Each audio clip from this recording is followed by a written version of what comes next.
Almas gêmeas. Não sabemos como ou quando os espíritos foram criados. A ideia mais aproximada que temos é que os espíritos são partículas divinas, partes de Deus individualizadas, isto é, com características próprias e livre arbítrio relativo à trajetória terrena. Sabemos também que na caminhada planetária, os espíritos seguem uma lei universal que os caracteriza como homens ou mulheres. Mas não sabemos quando isso começou.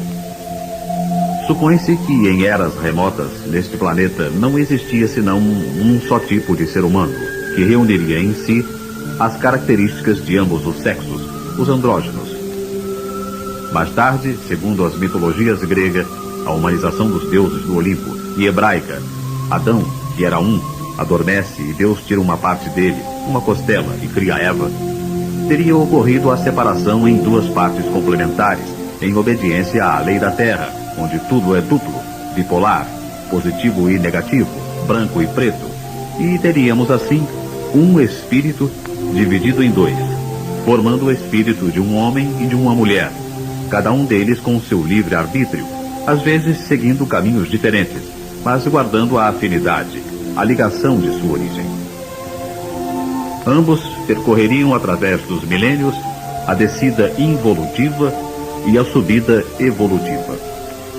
Nem sempre estariam juntos ou se encontrariam, ligando-se muitas vezes através das várias encarnações a outros espíritos. Formariam karmas, amariam outros e nos encontros eventuais poderiam estar em posições evolutivas ou planos diferentes.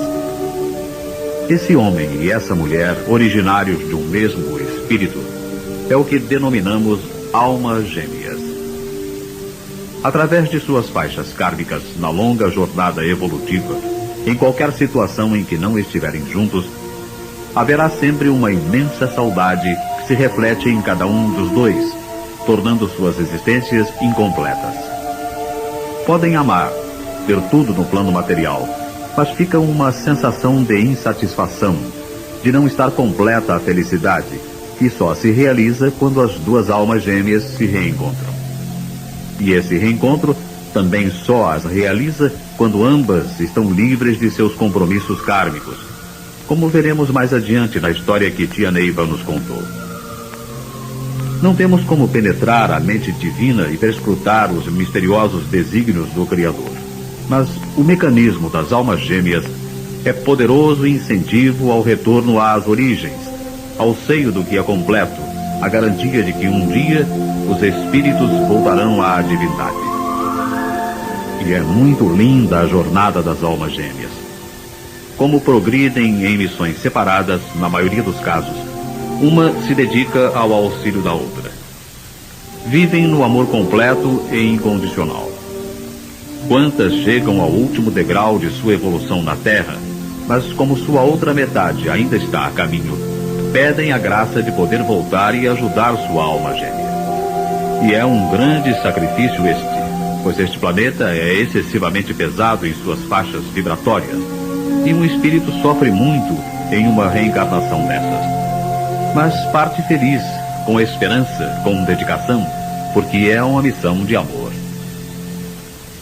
Para se ter um exemplo do encontro das almas gêmeas, de seus compromissos, vamos ver a história de um velho jaguar e Rosa Maria, que tia Neiva nos contou em uma aula dominical no dia 31 de janeiro de 1982.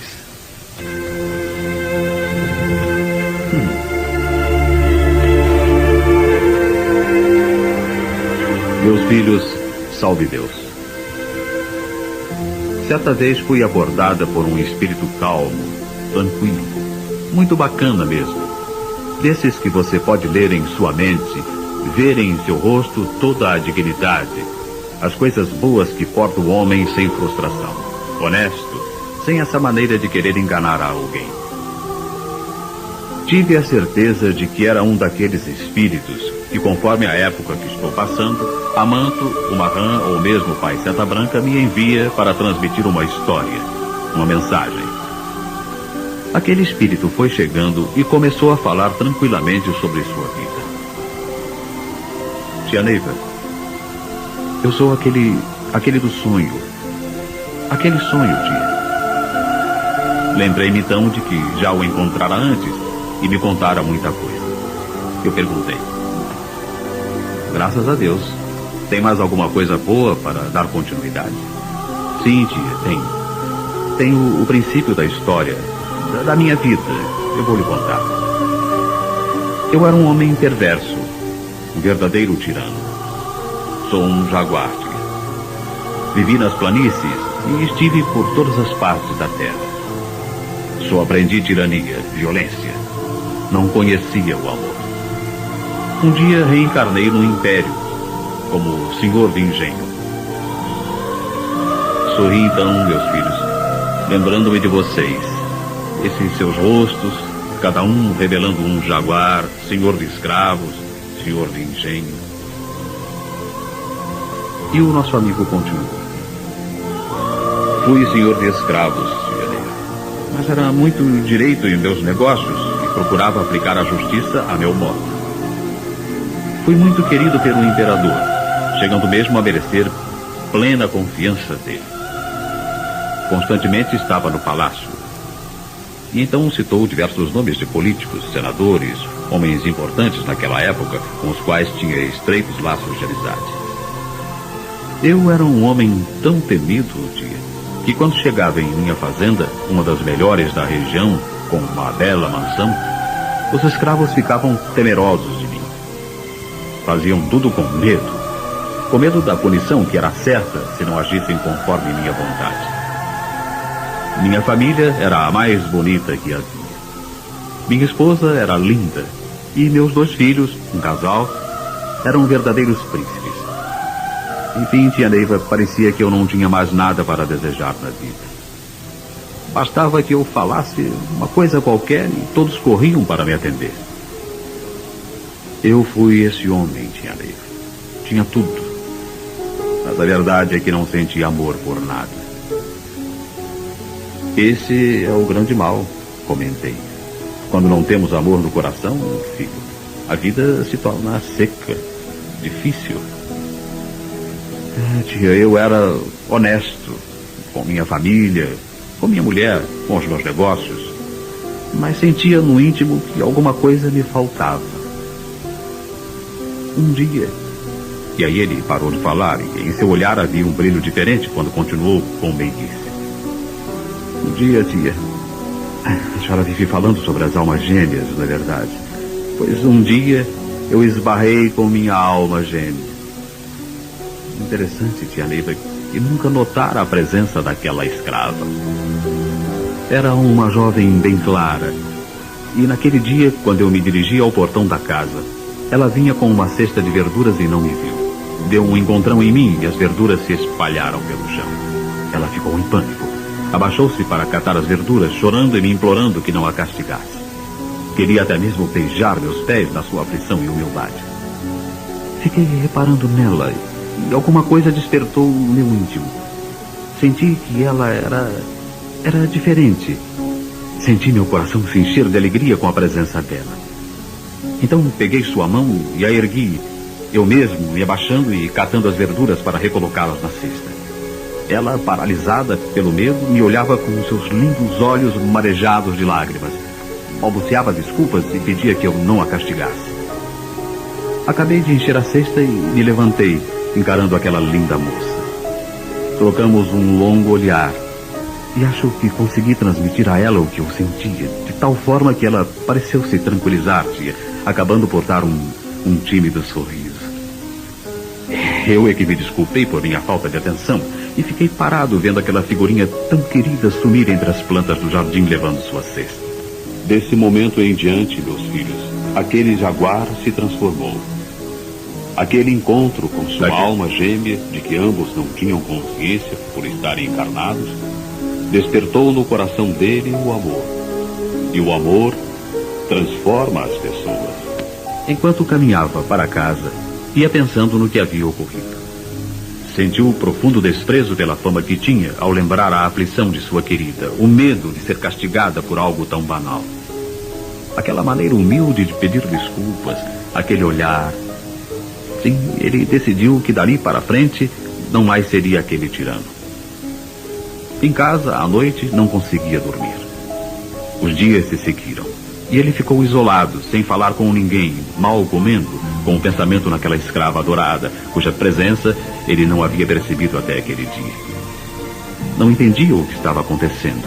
Como podia não ter notado aquela meiga presença, e ansiava por revê-la, e ao mesmo tempo temia como pudesse reagir a um novo encontro. Seu comportamento preocupava a todos. Sua mulher achava mesmo que ele estava enfeitiçado, tal era a mudança que se operara nele.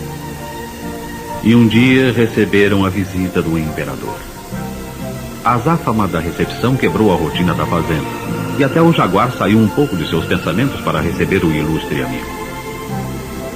E na hora de servir o chá, quem se apresentou com a bandeja foi a bela escrava. Quando ela se deparou com o jaguar, começou a tremer, tomada de emoção, e desequilibrou a bandeja, que caiu despejando tudo sobre a mesa.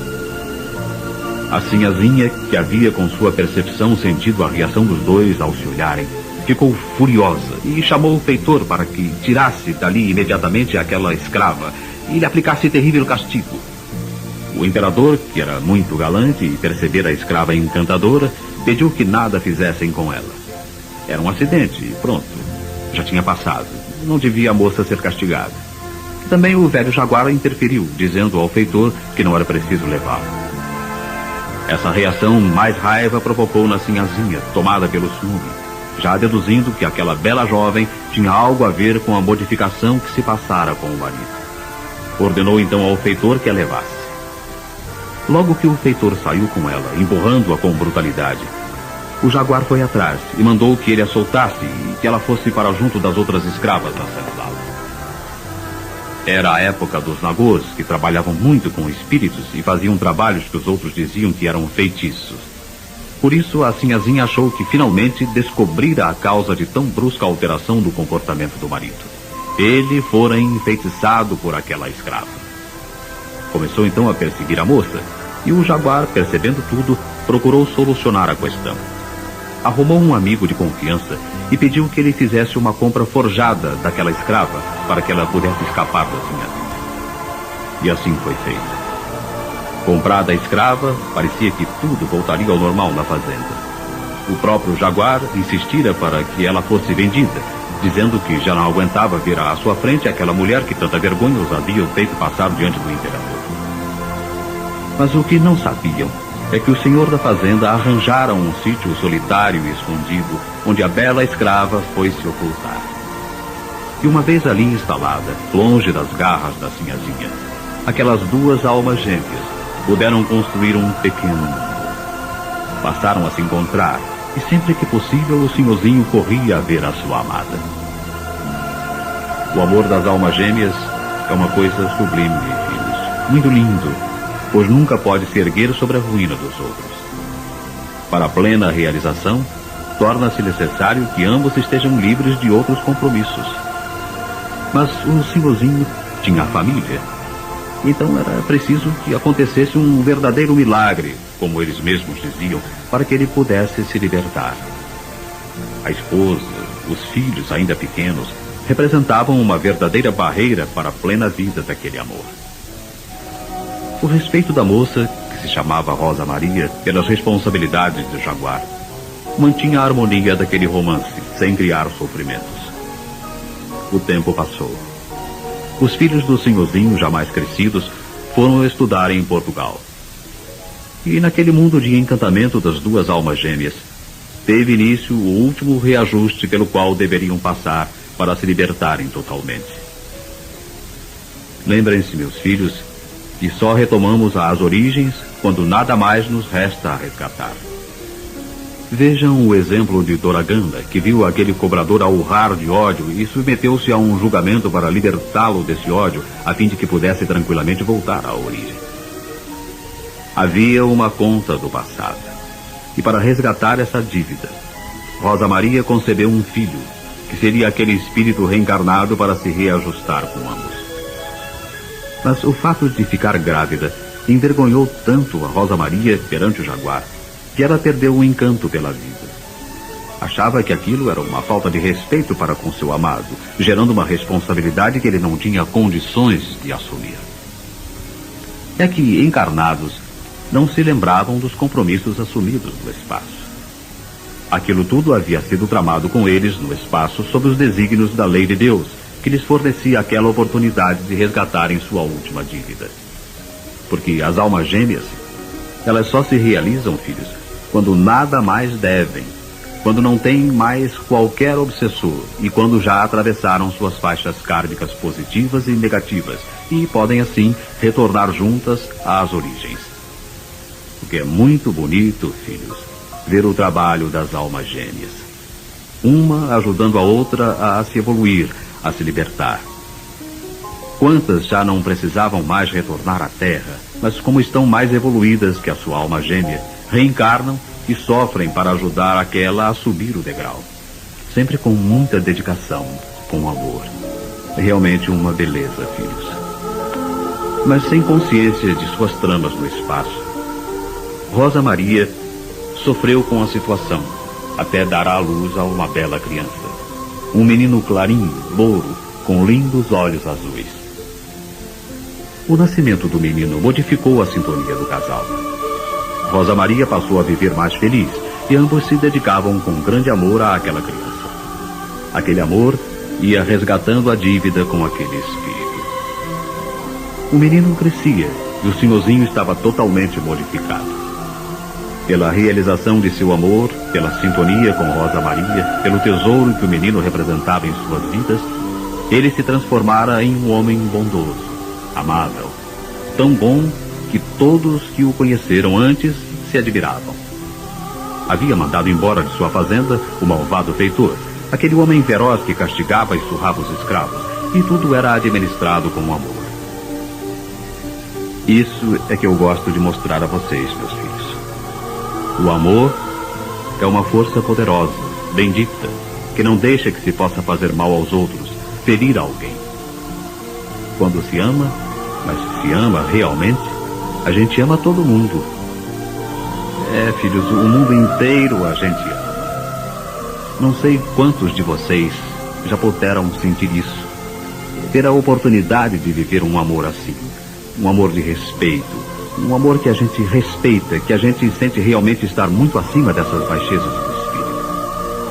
Duas pessoas que sentem um amor verdadeiro sabem se entender à distância, se falam no silêncio, se harmonizam a cada momento de suas vidas. Este é o amor das almas gêmeas.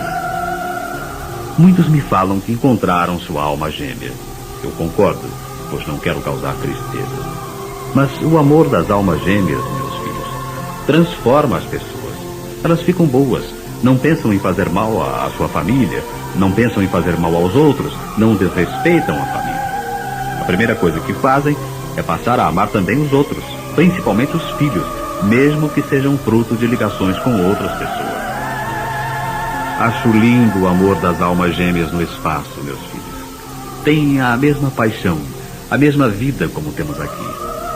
Muitas tiveram filhos na Terra e os buscam para, reunidos, viverem juntos em suas mansões no espaço. São tão felizes e se realizam tanto com seu amor que buscam levar a felicidade aos outros.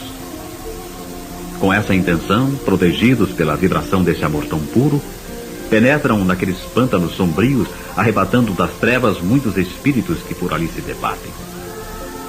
Vejam o exemplo desse velho jaguar. Era um tirano. E ele me mostrou muitas das barbaridades que havia cometido. Era temido por todos. Um dia, um simples olhar modificou tudo. Pelo esclarecimento dos dois, tudo se transformou. E ele se tornou tão bom que até mesmo no palácio do imperador se comentava o milagre de sua modificação. A felicidade do reencontro das almas gêmeas aqui na Terra, filhos, reside no fato de não terem compromissos com outras pessoas. Elas se encontram, se amam verdadeiramente, mas não podem desfazer os laços kármicos, seus laços transcendentais. Apenas porque se encontram, porque se amam, não podem abandonar seus lares. E isso é o que havia acontecido com aqueles dois. Tinham vindo apenas para resgatar aquela dívida, libertar aquele espírito que estava encarnado como filho dos dois. Mas a lei de causa e efeito sempre está em vigor, filhos. E um preto velho chamado Gregório, que muito havia sofrido naquela fazenda, amando do senhorzinho, soube da existência daquela criança e descobriu toda a situação. Impulsionado pelo desejo de vingança, correu a contar tudo para a sinhazinha. Não poupou detalhes malvados e aumentou muito as coisas para fazer sofrer o mais que pudesse aqueles que o tinham castigado um dia. Olha, filhos, é muito importante o que eu vou lhes dizer. Nós temos visto muitos Gregorinhos e Gregorinhas por aí, sempre contando novidades, maior parte mentiras, espalhando o ódio e a desconfiança entre esposa e marido, desfazendo lares, gerando desequilíbrios. Isso é muito perigoso, filhos. Quantos mesmo, ao chegarem no dia de prestar contas, vão verificar que com suas línguas cortaram o karma de outras pessoas e não poderão pôr a culpa em ninguém, senão em si próprios, o seu coração ainda em evolução. A sinhazinha, enlouquecida pelo ódio e pelo ciúme por tudo que ouvira de Gregório, tramou em segredo a destruição de Rosa Maria e do menino. Aproveitando-se do ódio que o malvado feitor nutria por ter sido despedido pelo senhorzinho, conseguiu induzi-lo a realizar seu plano. Um dia, quando o senhorzinho teve que ir ao palácio ver o imperador, o feitor raptou Rosa Maria e o filho, levou-os para um local ermo e ali os executou, ocultando os corpos. Ninguém vira essa ação criminosa, de modo que, quando o senhorzinho voltou e foi correndo ao seu ninho de amor, não encontrou sua amada, nem o filho, nem qualquer orientação sobre o destino daqueles dois seres tão queridos. Também pelas redondezas, ninguém sabia informar o que teria acontecido. Desesperado, continuou buscando-os por muito tempo, sem descobrir o que houvera.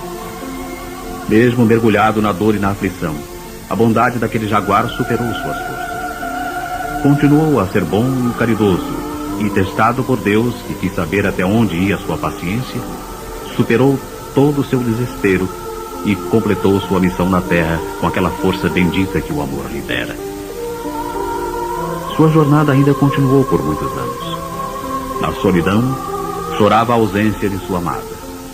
Muitas noites, quando mergulhava em seus pensamentos, vinha-lhe a certeza de que sua esposa tinha muito que ver com aquele desaparecimento misterioso. Mas também não sentia ódio ou desejo de vingança. Lembrava-se de que Rosa Maria sempre lhe dizia que chegaria um dia em que morreriam e que poderiam ficar juntos para sempre no céu. Mas se ele fizesse alguma maldade, não seria possível o encontro, pois Deus não permitiria que gente ruim entrasse no céu, dizia ela. Ele lembrava dos olhos de Rosa Maria quando falava nessas coisas. Ficavam brilhando como duas estrelas, como se tivesse certeza do que falava, como se o amor deles só pudesse atingir toda a plenitude depois que tivessem deixado essa vida. E porque a amava, tinha confiança nela e achava que o único meio de tornar a encontrá-la seria manter-se acima do mal, ele assim procedia. Mas a dor da ausência de Rosa Maria tornara-o triste e a vida era quase que mecânica. Seu coração sangrava de saudade. Tornou-se espiritualista. Continuou acompanhando sua esposa, sem demonstrar sua desconfiança, mas a vida já não tinha mais prazer. Só existia para ele a lembrança daquele amor. Muitas coisas enfrentou até o dia de sua morte. Contou diversas passagens e me admirei com a fibra daquele jaguar. Era uma época terrível aquela. Muitos espíritos haviam encarnado na Terra na missão de evangelizar. Alguns vinham preparados para domar, como se fossem animais, aqueles espíritos de imperadores, centuriões, vestindo roupagens de pretos velhos escravos. Aquele jaguar havia sido diferente. Morreu purificado pelo amor, por suas boas ações, e sua câmara mortuária foi perfumada pelos pretos velhos, a quem vivia pedindo perdão pelos males causados outrora. Pouco antes de morrer, soube de toda a trama da esposa, o triste fim que tinham tido seus amados. Mandou chamar Gregório e fez com que ele visse o punhal que atravessara em seu coração. Mesmo assim, perdoou-me e ainda arranjou meios de ajudar ao preto velho que tanto mal lhe causara. Há muitas passagens lindas nesta história, filhos. Houve até o caso de uma aparição de Jesus ao sofrido jaguar. Um dia contarei. Quando desencarnou, Rosa Maria veio receber. É muito grande a felicidade do reencontro de duas almas gêmeas, preparado pelos mentores. Pensavam que havia chegado o momento de seguirem a linda caminhada para a origem. Mas ainda não era a hora. Havia permanecido aquele espírito cobrador, o filho deles, e o ciúme da sinhazinha não deixara realizar a missão do reajuste. Era preciso reparar o destino daquela criança que, por culpa deles, havia nascido em tão tristes circunstâncias. Era a responsabilidade do jaguar, e devia ter tomado as providências para evitar aquela gestação que o respeito impunha, pois não haveria condições para criar um filho. Com isso, ele criara uma responsabilidade a mais, e teria que voltar à Terra para cumprir sua última missão. Após o feliz reencontro, Rosa Maria ficou triste, sabendo que ainda teriam que esperar a conclusão dessa missão para poderem ir para a origem. Preocupava-se com seu amado, incerta sobre as condições dele para enfrentar mais essa prova. Ele fora um tirano, mas o amor mudara completamente seu espírito por saber amar. Mas fora a presença de Rosa Maria que o havia despertado para esse amor. Agora que ela não viria para a Terra, como agiria ele? Tudo foi preparado no espaço, e quando chegou o momento, o jaguar despediu-se de Rosa Maria, e triste pela separação, se encaminhou para o sono cultural. Meus filhos, quando o espírito vai reencarnar, é uma tristeza maior do que a da morte aqui na Terra.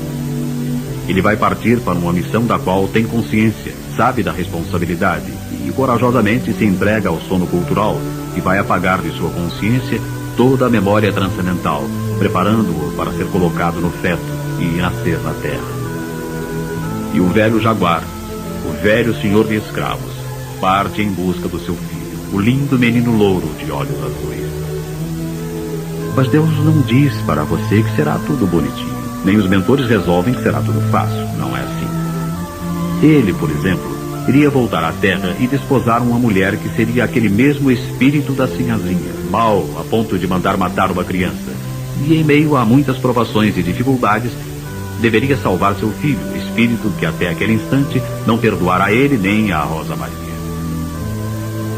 Na Terra, o início foi realmente fácil. Casou-se com aquela que havia sido a sinhazinha e teve alguns filhos. Mas, esquecido dos planos do espaço, pelo efeito do sono cultural, não entendia o vazio que sentia. Faltava-lhe alguma coisa que não identificava para a sua vida fazê-lo feliz, realizado. Perguntava a si mesmo por que aquela paixão pelas pessoas, pelas coisas, aquela insatisfação permanente. E o desespero começava a tomar conta de seus pensamentos nas horas em que estava sozinho. Foi quando nasceu um novo filho, um menino debilitado, com um aleijão na perna, e que mais tarde, quando começou a falar, tinha dificuldade em se expressar. Um pouco mais moreno do que os demais irmãos. Ele sentia algo estranho. Quando pegava o menino no colo, sentia um arrepio, uma sensação que não identificava, mas sabia ser de repulsa àquela criança. A mãe do menino também demonstrava total intolerância e até mesmo desprezo pelo pequenino. Vendo essa reação de ambos, o jaguar superou tudo e passou a amar mais a aquele filho do que aos demais. Também a criança ficou num grande agarramento com o pai. Em seus sonhos, o jaguar se encontrava com uma moça muito bonita, que era Rosa Maria, que lhe falava da força do amor e pedia que ele sempre tivesse esperança em seu coração. Sempre protegendo a criança do ódio da mãe e do desprezo dos irmãos, o jaguar prosseguiu em sua missão. Ficou doente, seriamente, e o filho mais novo não se separava dele. Ficava ali, atento ao que fosse preciso, dando-lhe água, remédio, preso pelos laços de uma profunda afeição. Uma noite, profundamente enfraquecido, estado em que se fica mais próximo da espiritualidade, foi levado por aquela mulher de seus sonhos até uma casa onde havia uma criança. Esta estava muito mal, já para morrer. Os pais, ali perto, choravam a morte do filho, já não tendo mais nada a fazer.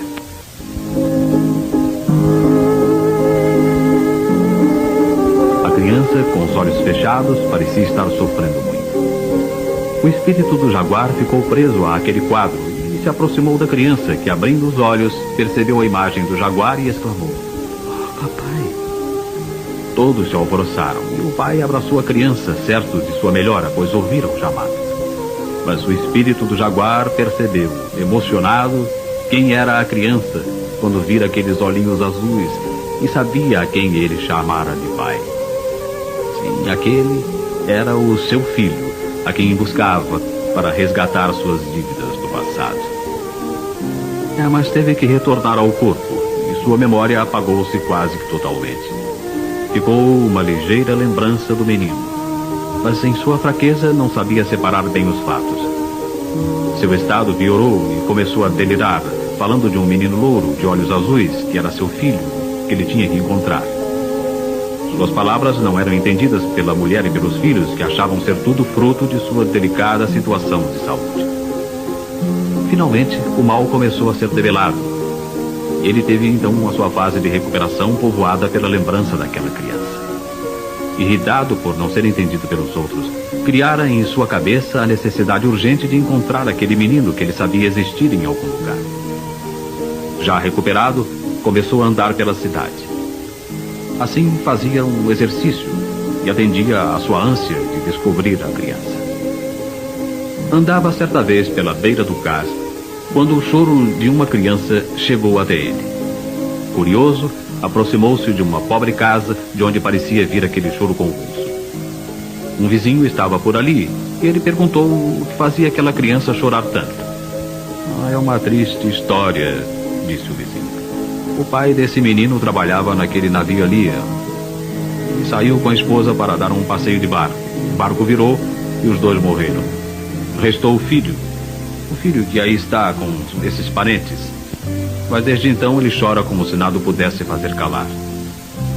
Então bateu à porta do casebre e uma pobre mulher o atendeu. Pediu para conhecer o pequeno órfão e entrou. Pôde ver então aquele menino por quem tanto buscava, por quem seu coração ansiava loucamente, chorando. Aquela linda criança loura com os olhos azuis. Emocionado, pediu àquela gente que o deixasse levar, o menino para cuidar dele. Foi atendido prontamente, pois seus parentes estavam loucos para se verem livres daquele choro angustiado e seria menos uma boca para alimentar. Chegou feliz à sua casa. No trajeto para lá, a criança se calara e aconchegara-se a ele como se estivesse acostumada com o seu colo. Sentindo-o em seus braços, o velho jaguar sentia que amava muito aquele pequeno ser. Um amor muito maior do que o que nutria por qualquer de seus outros filhos, até pelo mais novo. E começou então uma nova fase de complicações. Os laços de amizade tão profundos entre o jaguar e aquela criança abandonada haviam despertado a inveja e o ciúme da família. A hostilidade da esposa, que na outra encarnação mandara executar o menino, era para com os dois. O tempo foi passando e cada vez mais estreita era a amizade entre o jaguar e o menino. Mas o grau de maldade da esposa era muito grande. Um espírito que não se abria para o amor, e assim não evoluía, e esperava uma oportunidade para se vingar daquela criança. E quando o esposo precisou ausentar-se um pouco mais demoradamente, pegou o menino e colocou-o para fora de casa. A pobre criança, já com 7 anos, não pôde fazer nada, senão afastar-se triste daquela casa onde estava alguém que lhe era muito caro. Retornando e não encontrando o menino, o jaguar forçou a esposa a dizer o que havia feito. Ela confessou que havia mandado embora aquele estranho e não permitiria que voltasse. Ele então saiu em busca do menino e teve um palpite que poderia encontrá-lo onde o fora buscar, na beira do cais. Correu então para lá e viu o garoto sentado, olhando o mar, com o queixo apoiado na mão, como se aguardasse alguém. Alegre pelo encontro, chamou o menino. Este assustou-se com o chamado e levantou rápido de onde estava, virando-se para ver seu querido benfeitor. Mas, agitando os braços, perdeu o equilíbrio e caiu do cais naquele local cheio de pedras, madeirames e ferros batidos pelas ondas do mar. Desesperado, o velho jaguar correu e pulou na água. Diversas pessoas que estavam por ali tentaram ajudar, mas o destino havia marcado aquele desenlace. Morreram ali pai e filho tragados pelo mar. Esse, meus filhos, é o destino do homem. Muitas vezes temos uma tristeza muito grande sem saber porquê. Muitas vezes o homem se casa e tem por obrigação honrar aquele casamento, os filhos que dele nascem, mas em seu íntimo não está feliz. Existe uma responsabilidade maior, o destino kármico. Ninguém pode ser feliz, feliz mesmo, se não terminar sua missão, se não libertar seus cobradores.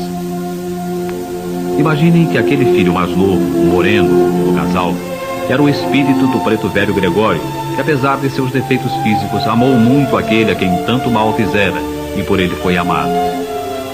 Foi aquela mulher que tanta maldade fizera, que o recebeu no ventre e pela bênção de Deus o criou com cuidados, mas sem amor.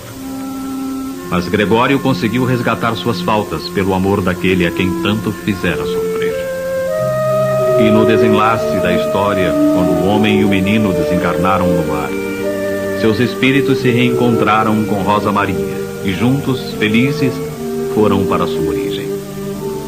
E a sinhazinha, que voltara agora como uma simples dona de casa, não evoluiu, não aproveitou a chance que lhe foi dada e nada fez de bom.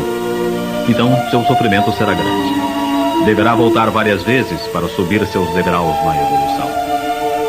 Mesmo assim, ela foi objeto da ajuda dos espíritos do Jaguar e de Rosa Maria, que entenderam que tudo que ela havia cometido servira como degrau para a libertação deles, através da evolução. Na realidade, fora a sinhazinha que preparara a subida dessas almas gêmeas. Por isso, jamais devemos nos queixar de Deus, filhos. Ele nos dá tudo, nos proporciona os meios para a nossa libertação. O conhecimento, a consciência, é que nos impulsionam no caminho certo. Ele nos dá força antes de chegarmos aqui e chegamos preparados para cumprir nossa missão. É errado só se desejar coisas boas e reclamá-las de Deus. Pelo sofrimento, conseguimos nossa libertação, nossa evolução. Nem Deus, nem nossos mentores nos seguram para que possamos subir os degraus de nossa jornada. Temos que caminhar por nós mesmos, com nossas próprias pernas. Deus nos dá tudo. Salve Deus, filhos. Te alegra.